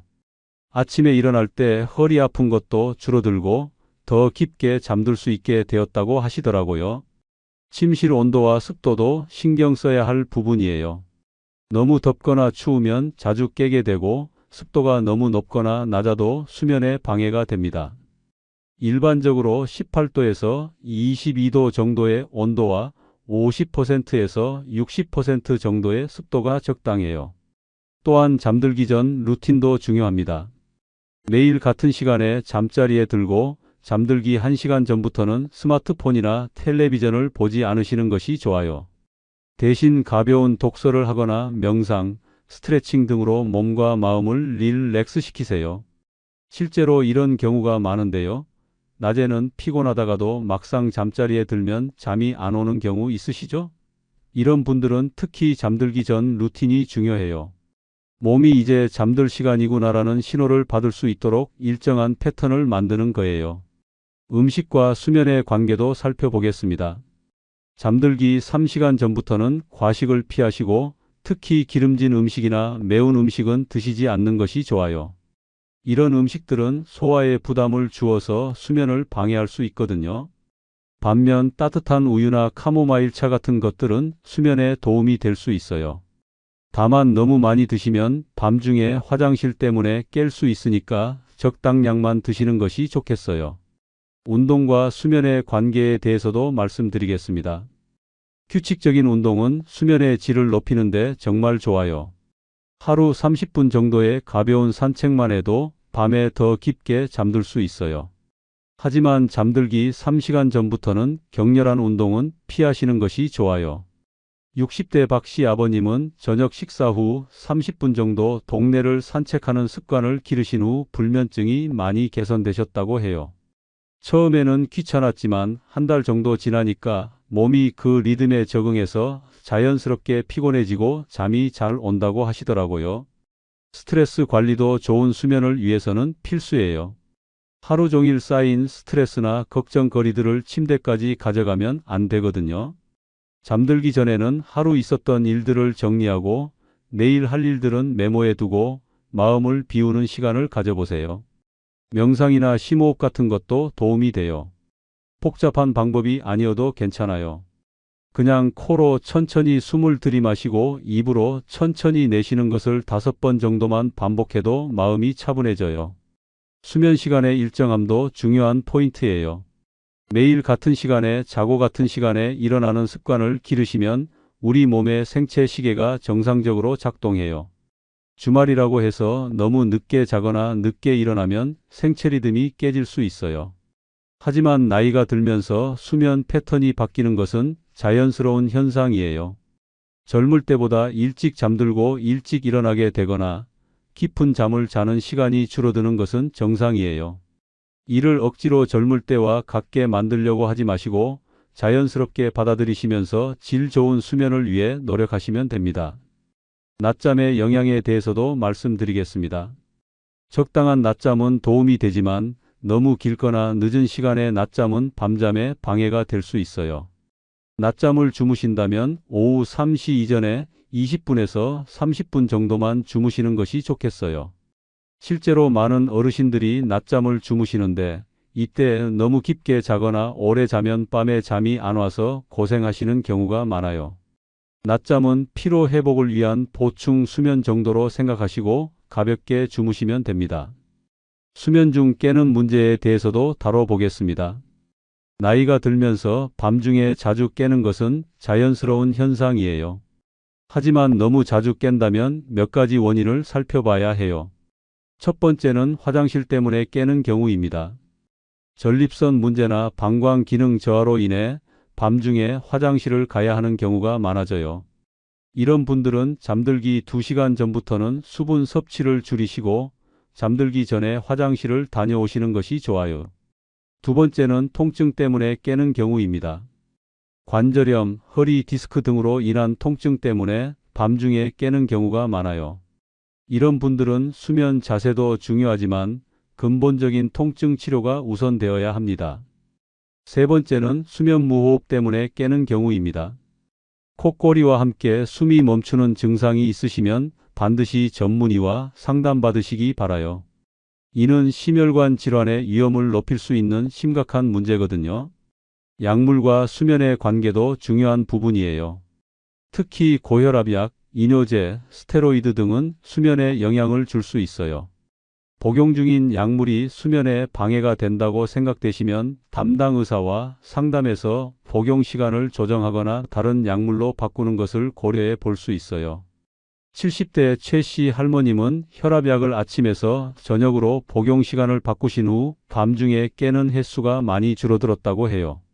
물론 이런 변경은 반드시 의사와 상의하신 후에 하셔야 합니다. 계절과 수면의 관계에 대해서도 말씀드리겠습니다. 겨울에는 일조량이 부족해서 우울감이나 수면 장애가 생길 수 있어요. 이런 경우에는 낮에 햇볕을 충분히 쬐시는 것이 도움이 됩니다. 반대로 여름에는 너무 더워서 잠들기 어려울 수 있으니 적절한 냉방과 통풍에 신경 쓰셔야 해요. 수면 보조 도구에 대해서도 알아보겠습니다. 메모리폼 베개, 체온 조절 매트리스, 수면 마스크, 귀마개 등은 수면의 질을 높이는 데 도움이 될 수 있어요. 하지만 너무 많은 도구에 의존하기보다는 자연스러운 수면 환경을 만드는 것이 더 중요해요. 수면 일기 작성도 좋은 방법이에요. 며칠 동안 잠든 시간, 깬 시간, 수면 자세, 꿈의 내용, 아침 기분 등을 기록해 보시면 자신의 수면 패턴을 파악할 수 있어요. 이 정보는 수면 장애가 있을 때 의사에게도 큰 도움이 됩니다. 실제로 60대 김 씨 아주머님은 수면 일기를 쓰시면서 자신이 스트레스 받는 날에 더 자주 깬다는 것을 발견하셨어요. 그 후로는 스트레스 관리에 더 신경 쓰시면서 수면의 질이 개선되셨다고 해요. 부부의 수면 문제에 대해서도 다뤄보겠습니다. 나이가 들면서 부부 중 한 분의 콧골이가 심해지거나 수면 시간이 달라지면서 서로의 수면을 방해하는 경우가 있어요. 이럴 때는 솔직하게 대화하시고 필요하다면 침실을 분리하는 것도 고려해 볼 수 있어요. 침실 분리가 관계의 소원함을 의미하는 것은 아니에요. 오히려 서로의 건강을 위한 배려라고 생각하시면 됩니다. 좋은 잠을 자야 낮에 더 활기차게 함께 시간을 보낼 수 있거든요. 마지막 정리, 오늘의 하이라이트입니다. 지금까지 왼쪽과 오른쪽 수면 자세에 대해 자세히 말씀드렸는데요. 핵심을 다시 정리해 보겠습니다. 왼쪽으로 자는 것의 장점은 소화에 좋고 심장 부담이 적고 림프 순환에 도움이 된다는 점이에요. 특히 역류성 식도염이나 소화 불량이 있으신 분들, 임신 중인 여성분들에게 권합니다. 오른쪽으로 자는 것의 장점은 심장 압박이 적고 폐 기능과 간 기능에 도움이 될 수 있다는 점이에요. 심장 질환이 있으신 분들이나 호흡기 질환이 있으신 분들에게 도움이 될 수 있어요. 하지만 가장 중요한 것은 개인의 건강 상태와 편안함입니다. 의학적인 권장사항도 중요하지만 자신이 편안하게 잠들 수 있는 자세가 결국 가장 좋은 자세예요. 수면 자세를 바꾸고 싶으시다면 베개를 활용하거나 점진적으로 적응해 나가시면 됩니다. 하지만 너무 억지로 하지 마시고 몸이 자연스럽게 받아들일 수 있는 범위 내에서 시도해 보세요. 그리고 수면 자세만큼이나 중요한 것이 침실 환경, 침구류, 수면 습관 등입니다. 전체적인 수면 위생을 개선하는 것이 더 큰 효과를 가져올 수 있어요. 특별한 질환이 있으신 분들은 반드시 담당 의사와 상담하신 후에 수면 자세를 정하시기 바라요. 인터넷 정보나 일반적인 권장사항보다는 개인의 건강 상태에 맞는 조언이 더 중요하거든요. 수면은 우리 인생의 3분의 1을 차지하는 중요한 시간이에요. 좋은 잠은 건강한 낮 시간을 만들고 건강한 낮 시간은 또 좋은 잠을 만드는 선순환을 가져와요. 오늘 말씀드린 내용들 중에서 여러분께 맞는 것들을 골라서 하나씩 실천해 보시기 바라요. 완벽하지 않아도 괜찮아요. 조금씩 개선해 나가시면 분명히 더 좋은 수면을 얻으실 수 있을 거예요. 혹시 수면 장애가 심하시거나 지속적인 문제가 있으시다면 수면 클리닉이나 관련 전문의와 상담받으시는 것을 권해드려요. 최근에는 수면에 대한 의학적 연구가 많이 발전했기 때문에 좋은 도움을 받으실 수 있을 거예요. 여러분, 좋은 잠은 선택이 아니라 필수예요. 건강한 노년을 위해서, 활기찬 일상을 위해서 꼭 필요한 거거든요. 오늘 밤부터라도 자신에게 맞는 수면 자세를 찾아서 편안하고 깊은 잠을 주무시기 바라요. 구독과 좋아요로 응원해 주시고 댓글로 여러분의 수면 경험도 공유해 주세요. 어떤 자세로 주무실 때 가장 편안하신지, 수면의 질을 높이기 위해 어떤 노력을 하고 계신지 궁금해요. 다음에도 여러분의 건강한 생활에 도움이 되는 실용적인 내용으로 찾아뵙겠습니다. 건강하시고 잘 주무세요. 감사합니다.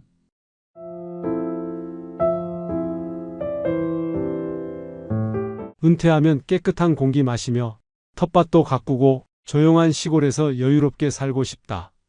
라고 생각하시나요?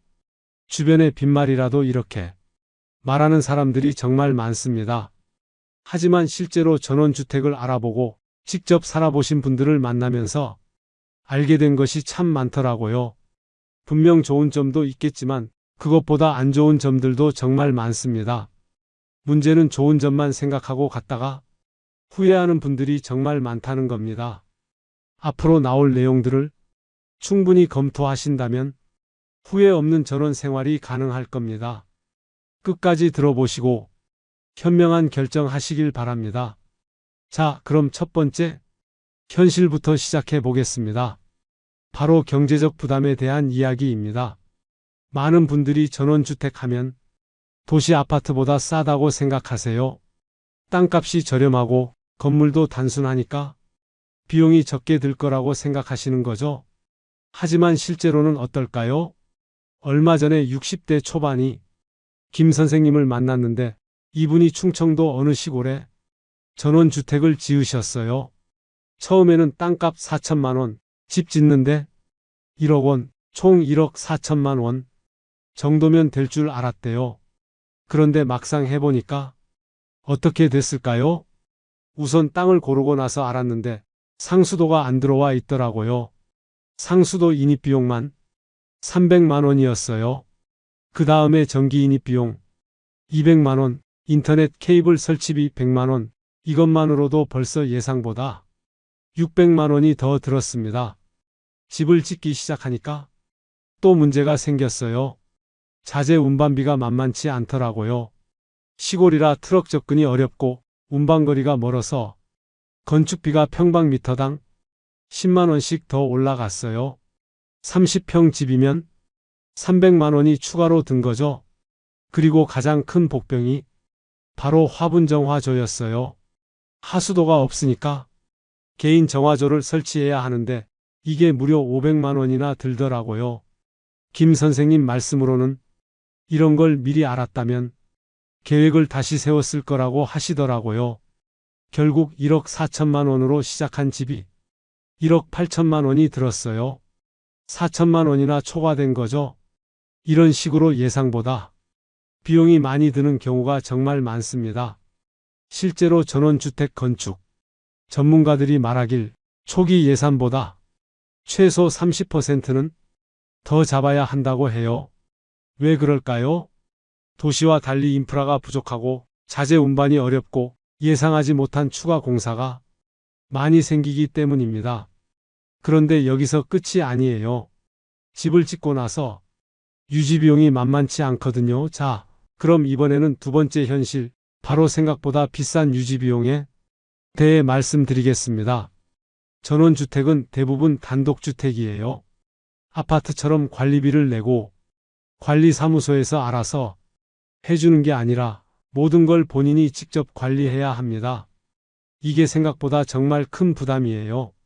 경기도 양평에서 7년째 살고 계신 박 여사님 이야기를 들어보세요. 이분은 50평 정도 되는 전원주택에서 부부가 살고 계신데 한 달 유지비가 어느 정도 나올까요? 우선 난방비부터 봅시다. 겨울철에 기름 보일러로 난방하시는데 한 달에 40만 원씩 나와요. 서울 아파트에서 살 때는 15만 원 정도였는데 거의 3배가 된 거죠. 왜 이렇게 차이가 날까요? 단독주택이라 열손실이 크고 단열이 아파트만큼 좋지 않기 때문이에요. 전기료도 만만치 않아요. 넓은 집에 조명도 많고 정화조 펌프도 돌아가고 농업용수 펌프도 있다 보니 한 달에 12만 원 정도 나온다고 하시더라고요.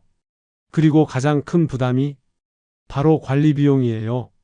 잔디 관리, 나무 가지치기, 담장 보수, 지붕 점검 등등 이런 걸 다 업체에 맡기면 한 해에 200만 원은 기본으로 들어가요. 직접 하시려고 해도 체력적으로 한계가 있고 전문 장비도 필요하거든요. 박 여사님이 계산해 보니까 서울 아파트에서 살 때보다 한 달에 15만 원에서 20만 원 정도 유지비가 더 든다고 하시더라고요. 1년이면 200만 원에서 240만 원이에요. 10년이면 2,400만 원이나 차이가 나는 거죠. 여기에 더해서 자동차 유지비도 늘어나요. 어디를 가든 차를 써야 하니까 기름값이 많이 들고 시골길 때문에 차 관리 비용도 더 많이 들어가거든요. 이런 현실적인 비용들을 미리 계산해 보고 결정하셔야 해요. 로망만으로는 안 되거든요. 세 번째로 말씀드릴 현실은 바로 교통과 접근성 문제입니다. 전원주택은 대부분 도심에서 멀리 떨어진 곳에 있어요. 처음에는 조용하고 좋다고 생각하시는데 막상 살다 보면 이게 정말 큰 불편함으로 다가와요. 강원도 홍천에서 사시는 최 선생님 이야기를 들어보시죠. 이분은 서울에서 1시간 반 정도 거리에 전원주택을 마련하셨어요. 은퇴 전에는 주말에만 가시다가 완전히 이주해서 살기 시작하셨는데요. 처음 몇 달은 정말 좋았다고 해요. 새소리 듣고 깨끗한 공기 마시고 스트레스 없이 지내셨거든요. 그런데 점점 문제가 생기기 시작했어요. 우선 장보기가 너무 힘들더라고요. 가까운 마트까지 차로 20분은 가야 하고 큰 마트는 40분이나 걸려요. 서울에서는 걸어서 5분이면 편의점, 10분이면 대형마트였는데 말이에요. 그래서 한번 나가면 일주일치장을 몰아서 봐야 하는데 이것도 계획성 있게 해야 해서 불편하시더라고요. 택배나 배송 서비스도 문제예요. 당일 배송은 꿈도 못 꾸고 심지어 일부 업체는 배송비를 추가로 받아요. 가구나 가전제품 배송할 때는 추가 비용이 몇만 원씩 들기도 해요. 그리고 가장 큰 문제는 사람 만나는 일이에요. 자녀들이나 친구들이 오려고 해도 멀어서 자주 못 와요. 최 선생님도 처음에는 친구들이 구경 온다고 많이 왔는데 점점 발걸음이 뜸해지더라고 하시더라고요. 본인이 서울로 나가려고 해도 왕복 3시간이 걸리니까 간단한 일로는 나가기가 망설여져요. 병원 가려고 해도 하루를 잡아야 하고 은행일이나 관공서, 업무도 마찬가지예요. 대중교통은 아예 기대하기 어려워요. 버스가 하루에 몇 번밖에 안 다니고 지하철은 꿈도 못 꿔요. 그러다 보니 차가 고장 나거나 운전을 못하게 되면 정말 고립되는 거죠. 실제로 70대가 되어서 운전을 못하게 된 분들이 다시 도시로 돌아오는 경우가 많아요. 이런 점들을 미리 생각해 보셔야 해요. 자, 네 번째 현실은 의료 접근성 문제입니다. 이게 정말 중요한 문제거든요. 나이가 들수록 병원 갈 일이 많아지잖아요. 그런데 전원주택에서는 이게 정말 큰 문제가 될 수 있어요. 전라북도 무주에서 사시는 67세 이 어르신 이야기를 들어보시겠어요? 이분은 당뇨가 있으셔서 정기적으로 병원에 다니셔야 해요. 서울에서 살 때는 집 근처 내과에서 쉽게 관리받으셨는데 무주로 이사하고 나서는 상황이 완전히 달라졌어요. 가장 가까운 종합병원까지 차로 30분이 걸려요. 그나마 여기도 큰 병원이 아니라서 정밀검사나 전문 진료가 필요하면 전주까지 가야 해요. 왕복 2시간이에요. 더 큰 문제는 응급 상황이에요. 어느 날 밤에 갑자기 가슴이 아프셔서 응급실에 가려고 했는데 구급차가 오는 데만 40분이 걸렸어요. 도시였다면 10분이면 올 거리인데 말이에요. 그리고 야간이나 휴일, 응급의료 서비스는 아예 기대하기 어려워요. 당직 의사가 있는 병원까지 1시간 이상 걸리는 경우가 대부분이거든요. 치과나 안과 같은 전문 의료기관은 더 멀어요. 이 어르신은 백내장 수술을 받으려고 서울까지 와야 했어요. 수술 후 경과 관찰 때문에 몇 번 더 와야 했는데 그때마다 하루를 다 써야 했다고 하시더라고요. 간병이나 방문, 간호 서비스도 마찬가지예요. 도시보다 비용이 더 많이 들고 서비스를 받기도 어려워요. 실제로 통계를 보면 농촌 지역 거주, 노인분들의 의료 접근성이 도시보다 현저히 떨어진다고 나와 있어요. 이런 부분들을 미리 고려해서 본인의 건강 상태와 필요한 의료 서비스를 생각해보고 결정하셔야 해요. 다섯 번째 현실은 사회적 고립과 인간관계 문제입니다. 전원 생활의 가장 큰 장점 중 하나가 조용하고 평화로운 환경이에요. 하지만 이게 때로는 단점이 될 수도 있어요. 특히 사회적 활동을 좋아하시는 분들에게는 더욱 그래요. 경상북도 안동에서 사시는 62세 정 여사님 이야기를 들어보세요. 이분은 서울에서 활발한 사회생활을 하시던 분이에요. 각종 동호회 활동도 하시고 친구들과 자주 만나시고 문화생활도 즐기셨거든요. 안동으로 이사하신 이유는 남편분의 고향이기도 하고 조용한 곳에서 여유롭게 살고 싶으셨기 때문이에요. 처음에는 정말 좋았다고 해요. 스트레스도 없고 자연도 아름답고요. 하지만 시간이 지날수록 외로움을 느끼기 시작하셨어요. 서울에 있던 친구들과는 자주 만나기 어려워졌고 동네에서는 새로운 친구 사귀기가 쉽지 않았어요. 시골 동네는 대부분 오래전부터 살던 분들이 많아서 외지에서 온 사람들이 끼어들기가 쉽지 않아요. 물론 나쁜 의미는 아니에요. 그냥 이미 형성된 인간관계의 틀이 있다 보니 새로 들어온 사람이 적응하기까지 시간이 오래 걸리는 거죠. 문화생활도 제한적이에요. 영화관, 미술관, 콘서트홀 같은 곳은 멀리 나가야 하고 취미 활동을 할 수 있는 시설이나 모임도 많지 않아요. 정 여사님은 서울에서 꽃꽂이와 서예를 배우셨는데 안동에서는 이런 강좌를 찾기가 어렵더라고 하시더라고요. 특히 겨울철에는 더 심해져요. 해가 일찍 지고 추워서 밖에 나가기도 싫어지고 그러다 보니 며칠씩 집에만 있게 되는 경우가 많아요. 혼자 계신 분들은 더욱 심각하죠. 실제로 전원 생활을 하다가 다시 도시로 돌아오시는 분들 중에 상당수가 이런 사회적 고립감 때문이라고 해요. 특히 배우자를 먼저 보내신 분들은 더욱 그렇고요. 그래서 전원 생활을 계획하실 때는 인간관계와 사회적 활동에 대한 계획도 함께 세우시는 게 좋아요. 여기서 중요한 것은 지금까지 5가지 현실적인 문제들을 말씀드렸는데 이게 무조건 나쁘다는 뜻은 아니에요. 미리 알고 준비하시라는 뜻이거든요. 자, 그럼 6번째 현실인 시설과 인프라의 한계에 대해 말씀드리겠습니다.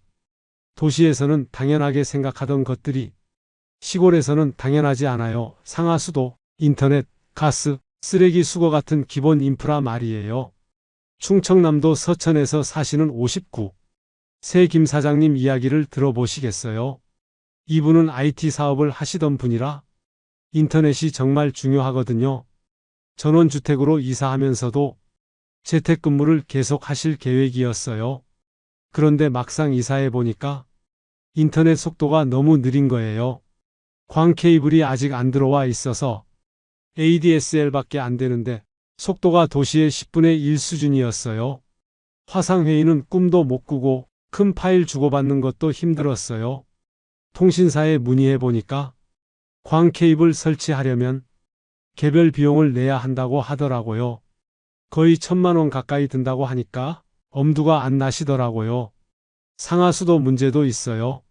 상수도가 들어와 있지 않은 곳은 지하수를 써야 하는데 수질 검사를 정기적으로 해야 하고 정수시설도 별도로 설치해야 해요. 하수도가 없으면 정화조를 설치해야 하는데 이것도 정기적으로 청소해줘야 하고 냄새나 고장 문제도 생겨요. 가스도 문제예요. 도시가스가 들어오지 않는 곳이 대부분이라서 프로판가스를 써야 하는데 비용도 비싸고 배송도 불편해요. 겨울에 가스가 떨어지면 정말 곤란하거든요. 쓰레기 수거도 마찬가지예요. 도시처럼 매일 수거해 가는 게 아니라 일주일에 한두 번 정해진 장소에 가져다 놓아야 해요. 분리수거도 더 까다롭고 대형 폐기물 처리는 개별적으로 신청해야 해요. 특히 겨울철 제설이나 정전 문제도 있어요. 눈이 많이 오면 며칠씩 고립될 수 있고 정전이 되면 복구 시간도 도시보다 오래 걸려요. 이런 인프라 문제들은 생활의 불편함으로 직결되니까 미리 꼼꼼히 체크해 보셔야 해요. 7번째 현실은 관리의 어려움입니다. 전원주택은 대부분 넓은 땅에 지어져요. 정원도 크고 건물도 단독주택이라 관리할 게 정말 많아요. 젊을 때는 괜찮을 것 같지만 나이가 들수록 부담이 되죠. 제주도에서 사시는 64세 박 선생님 이야기를 들어보시겠어요? 이분은 500평 땅에 40평 집을 지으셨어요. 앞마당에는 잔디밭, 뒷마당에는 텃밭을 만들어서 처음에는 정말 만족하셨어요. 하지만 관리가 만만치 않더라고요. 우선 잔디 관리부터 힘들어요. 여름에는 일주일에 한 번씩 깎아줘야 하고 물주기, 비료주기, 잡초 제거까지 해야 해요. 잔디 깎기 기계도 사야 하고 기름값도 들고 정말 일이 많아요. 나무들도 문제예요. 처음에는 작고 예뻤는데 시간이 지나면서 점점 커져요. 가지치기를 안 하면 집까지 덮을 정도로 자라고 낙엽도 엄청나게 떨어져요. 전문 업체에 맡기면 한 번에 몇십만 원씩 들어요. 텃밭도 생각보다 힘들어요. 처음에는 재미있게 했는데 벌레도 생기고 잡초도 무성하게 자라고 물주기도 매일 해야 하고요. 나이가 들수록 허리도 아프고 체력적으로 부담이 되더라고요. 건물 관리도 만만치 않아요. 지붕 점검, 외벽 도장, 창문 실링, 보일러 점검 등등 아파트에서는 관리사무소에서 해주던 일들을 다 본인이 해야 해요. 특히 겨울 준비가 복잡해요. 동파 방지를 위해 수도관 보온, 보일러 점검, 창문 실링 점검 등등 해야 할 일이 정말 많아요. 한 가지라도 놓치면 큰 사고로 이어질 수 있거든요. 박 선생님 말씀으로는 처음에는 이런 일들이 재미있고 보람있다고 생각하셨는데 나이가 들수록 부담이 되기 시작하더라고요. 특히 몸이 아프거나 컨디션이 안 좋을 때는 정말 힘들다고 하시더라고요. 실제로 이런 관리 부담 때문에 전원 생활을 포기하시는 분들도 많아요. 이런 점들을 미리 생각해 보시고 본인의 체력과 시간, 경제력을 고려해서 결정하셔야 해요. 절반 지났는데 이제 핵심 중에 핵심입니다. 8번째 현실, 바로 재판매의 어려움에 대해 말씀드리겠습니다. 전원주택을 구매할 때는 평생 살 생각으로 하시겠지만 인생사 모르는 일이잖아요.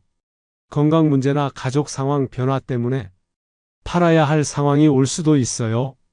그런데 이때가 정말 문제가 되는 거예요. 강원도 춘천에서 사시던 71세 최 어르신 이야기를 들어보시겠어요? 이분은 10년 전에 3억 원의 전원주택을 사셔서 행복하게 지내셨어요. 그런데 작년에 건강이 안 좋아져서 자녀들 근처로 이사해야 하는 상황이 되었어요. 집을 내놓고 팔려고 하는데 이게 생각보다 쉽지 않더라고요. 우선 매물을 보러 오는 사람이 별로 없어요. 도시 아파트처럼 유동인구가 많지 않으니까 관심 있는 구매자를 찾기가 어려운 거죠. 부동산 중개업소도 적극적이지 않아요. 워낙 매물 회전이 느리고 중개 수수료도 적다 보니까 열심히 하지 않더라고요. 인터넷에 매물 올리는 것도 도시만큼 활발하지 않고요. 더 큰 문제는 가격이에요. 10년 전에 3억 원에 산 집인데 지금 매물가를 2억 5천만 원으로 잡았어요. 그런데도 관심 보이는 사람이 없어요. 결국 2억 원까지 내렸는데도 팔리지 않아서 지금도 매물로 나와 있어요. 왜 이럴까요? 전원주택은 아파트와 달리 표준화되어 있지 않아요. 집마다 다 달라서 가격 비교가 어렵고 개인 취향에 따라 호불호가 극명하게 갈려요. 그러다 보니 딱 맞는 구매자를 찾기가 정말 어려운 거예요. 또한 전원주택을 사려는 사람들 자체가 많지 않아요. 대부분의 사람들은 여전히 도시 생활을 선호하고 전원 생활에 관심이 있어도 실제로 구매하기까지는 망설이는 경우가 많거든요. 금융기관에서도 전원주택 담보 가치를 낮게 평가해요. 유동성이 떨어지고 시세 파악이 어렵다 보니까 담보대출 한도도 적고 금리도 높게 책정하는 경우가 많아요. 실제로 부동산 통계를 보면 전원주택의 평균 매각 기간이 도시 아파트보다 3배 이상 오래 걸린다고 나와 있어요. 아파트는 보통 3개월에서 6개월이면 팔리는데 전원주택은 1년에서 2년까지 걸리는 경우가 많아요. 그리고 가격 하락폭도 더 커요. 최 어르신처럼 3분의 1 가격이 떨어지는 경우도 흔하고 심한 경우에는 반값에도 안 팔리는 경우도 있어요. 이런 현실을 미리 알고 계셔야 해요. 전원주택은 투자가 아니라 정말 살기 위한 목적으로 구매하셔야 하고 나중에 처분할 때 손해를 볼 각오도 하고 계셔야 합니다. 하지만 모든 이야기가 부정적인 것만은 아니에요. 9번째로는 성공적인 전원 생활을 하고 계신 분들의 이야기를 들려드리겠습니다. 경상남도 하동에서 사시는 63세 한 선생님과 부인분 이야기예요. 이분들은 전원 생활 7년째인데 정말 만족하면서 살고 계세요. 어떻게 성공적인 전원 생활을 하고 계실까요? 우선 이분들은 충분한 준비 기간을 가지셨어요. 은퇴하기 3년 전부터 주말마다 시골 생활을 체험해 보셨거든요. 여러 지역을 다녀보시고 각 지역의 장단점을 꼼꼼히 비교해 보셨어요. 그리고 무엇보다 현실적인 예산 계획을 세우셨어요. 초기 건축 비용뿐만 아니라 앞으로 10년간 들어갈 유지 비용까지 다 계산해 보고 여유 자금을 충분히 준비하셨거든요. 위치 선정도 신중하게 하셨어요. 너무 외진 곳이 아니라 도시에서 1시간 반 정도 거리에 있으면서도 기본 인프라가 갖춰진 곳을 선택하셨어요. 병원, 마트, 은행 같은 필수 시설까지 30분 이내에 갈 수 있는 곳이죠. 그리고 가장 중요한 건 지역 커뮤니티에 적극적으로 참여하셨다는 거예요. 이사 오자마자 동네 어르신들께 인사드리고 마을 행사에도 빠짐없이 참석하셨어요. 농사일도 이웃들께 배우면서 함께 하시고요. 한 선생님 부인분은 마을 부녀회 활동도 하시고 선생님은 이장님과 친하게 지내시면서 마을 발전에도 함께 참여하고 계세요. 그러다 보니 이웃들과의 관계도 좋고 외로움을 느끼지 않으신다고 해요. 건강관리도 체계적으로 하고 계세요. 가까운 보건소에서 정기검진을 받으시고 복용하시는 약은 미리 여유분을 준비해 두세요. 응급 상황에 대비해서 가까운 병원 연락처도 정리해 두시고요. 취미 생활도 적극적으로 하고 계세요. 텃밭 가꾸기, 등산, 낚시 같은 시골에서 할 수 있는 활동들을 즐기시면서 서울에 있는 친구들도 정기적으로 초대해서 만나고 계세요. 이분들이 하신 말씀이 인상적이었어요. 전원 생활은 로망만으로는 안 되고 철저한 준비와 현실적인 판단이 있어야 성공할 수 있다고 하시더라고요. 그리고 젊을 때 미리 경험해보고 나이 들어서도 계속 적응하려는 노력을 해야 한다고도 하셨어요. 실제로 성공적인 전원 생활을 하시는 분들의 공통점을 보면 충분한 사전 준비, 현실적인 예산 계획, 적절한 위치 선정, 지역 사회와의 적극적인 소통, 그리고 지속적인 건강 관리를 하고 계신다는 거예요. 이런 조건들을 갖추실 수 있다면 전원 생활도 충분히 성공적일 수 있어요. 마지막 정리, 오늘의 하이라이트입니다. 현명한 판단을 위한 체크리스트를 말씀드리겠습니다. 전원주택을 고려하고 계신다면 다음 10가지를 꼭 점검해 보세요. 첫 번째, 경제적 여유가 충분한가요? 초기 비용의 30% 이상을 여유 자금으로 준비하셨나요? 그리고 매월 유지비가 현재보다 10만 원에서 20만 원 더 들어도 괜찮으신가요? 두 번째, 건강 상태는 어떠신가요? 정기적으로 병원에 다니셔야 하는 지병이 있으시다면 가까운 곳에 적절한 의료 시설이 있는지 확인해 보셨나요? 세 번째, 운전을 얼마나 더 할 수 있으신가요? 대중교통이 불편한 곳에서는 차가 없으면 생활이 어려워요. 앞으로 10년, 20년 더 운전할 수 있는지 생각해 보세요. 네 번째, 사회적 활동에 대한 계획이 있으신가요? 친구들과 어떻게 만날 건지, 새로운 취미나 활동은 무엇을 할 건지 구체적으로 계획해 보세요. 다섯 번째, 가족들의 동의를 얻으셨나요?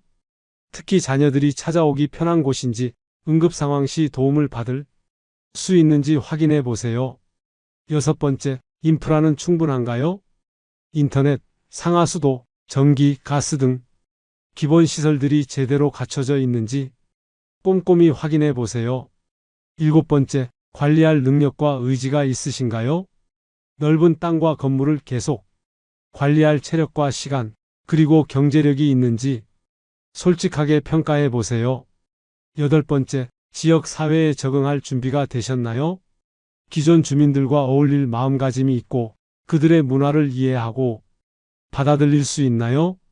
아홉 번째, 나중에 처분할 때를 생각해 보셨나요? 팔기 어렵고 손해를 볼 수도 있다는 걸 각오하고 계신가요? 마지막 열 번째, 충분한 체험을 해보셨나요? 최소 1년 정도는 주말마다 가보시거나 몇 달간 살아보시면서 실제로 어떤지 경험해 보세요. 이 10가지 중에서 하나라도 확신이 서지 않는다면 좀 더 신중하게 생각해 보시는 게 좋겠어요. 그리고 한 가지 더 말씀드리고 싶은 건 전원주택이 무조건 나쁘다는 게 아니라는 거예요. 충분히 준비하고 현실적으로 접근하면 정말 만족스러운 노후 생활을 하실 수 있어요. 다만 로망만으로 성급하게 결정하시면 후회할 가능성이 크다는 거죠. 특히 경제적 손실이 클 수 있고 되돌리기도 어렵기 때문에 더욱 신중하셔야 해요. 실제로 성공적인 전원 생활을 하고 계신 분들은 모두 충분한 준비 과정을 거치셨어요. 그리고 지금도 계속 적응하고 노력하고 계시고요. 만약 정말 전원 생활을 원하신다면 우선 임대부터 시작해 보시는 것도 좋은 방법이에요. 1년 정도 살아보시고 나서 구매를 결정하시면 훨씬 현명한 선택을 하실 수 있을 거예요. 또는 도시에서 너무 멀지 않은 교외 지역이나 전원주택, 단지 같은 곳을 고려해 보시는 것도 좋겠어요. 전원 생활의 장점은 누리면서도 도시의 편리함도 어느 정도 유지할 수 있거든요. 오늘 1시간 동안 전원주택 구매 전에 반드시 알아야 할 현실들에 대해 말씀드렸습니다. 경제적 부담, 교통과 접근성, 의료 접근성, 사회적 고립, 인프라 한계, 관리의 어려움, 재판매의 어려움, 그리고 성공 사례와 현명한 판단 체크리스트까지요. 특히 기억해 주셨으면 하는 것은 전원 생활은 충분한 준비와 현실적인 판단 없이는 성공하기 어렵다는 점입니다. 로망만으로는 부족하고 경제적 여유와 체력, 그리고 지역 사회에 적응할 의지가 모두 필요해요. 하지만 이런 조건들을 갖추신다면 정말 행복하고 건강한 노후 생활을 하실 수 있습니다. 다만 성급하게 결정하지 마시고 오늘 말씀드린 내용들을 참고하셔서 신중하게 판단하시길 바랍니다. 앞으로도 여러분의 현명한 선택에 도움이 되는 실용적인 정보들로 찾아뵙겠습니다. 구독과 좋아요로 응원해 주시고 궁금한 점이나 경험담이 있으시면 댓글로 나눠주세요. 감사합니다.